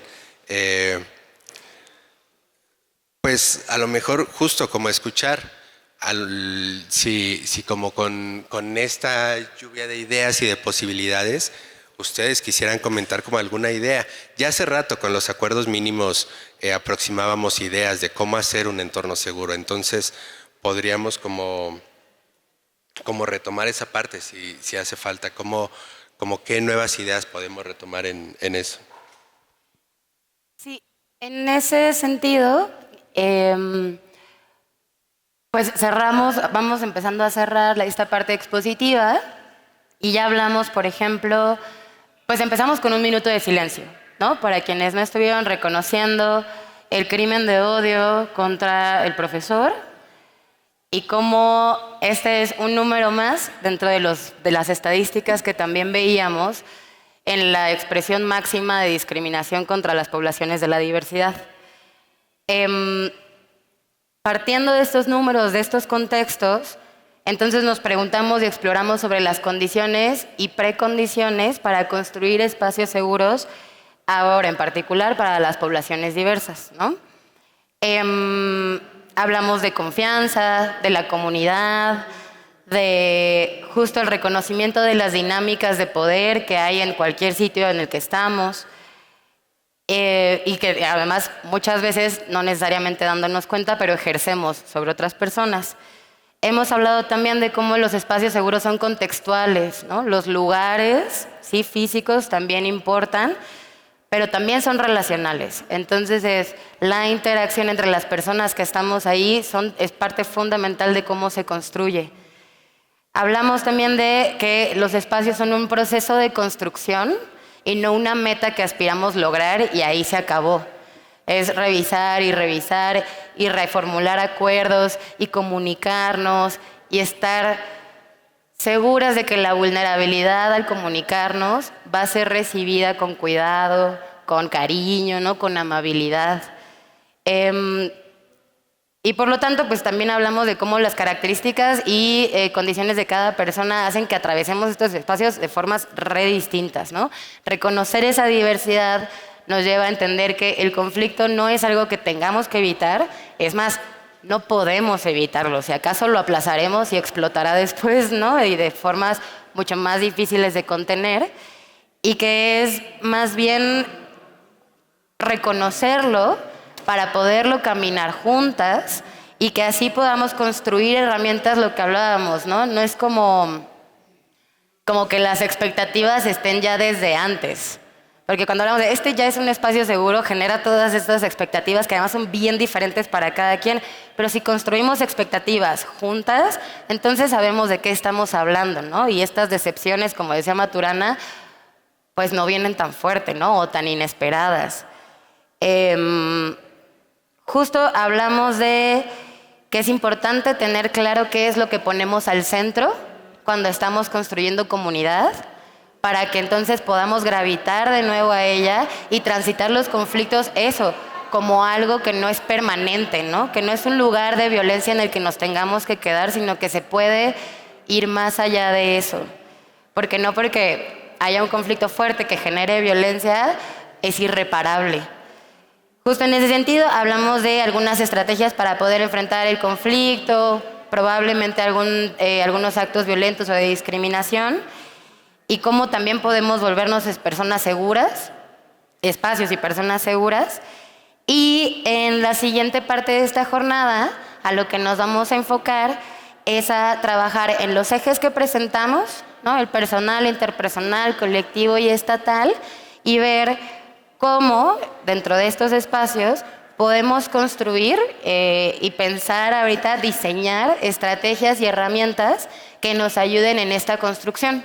No es una parte como un poquito ya más aterrizada, ya no van a escucharnos nada más hablar, sino justo es mucho como, bueno, ya tenemos todo este bagaje en común ahorita, cómo lo podemos ver en nuestras realidades y en nuestros espacios, pues materializadas, ¿no? Entonces, si nadie más tiene algo que añadir, Mau nos va a contar justo cómo van a funcionar estas mesas de trabajo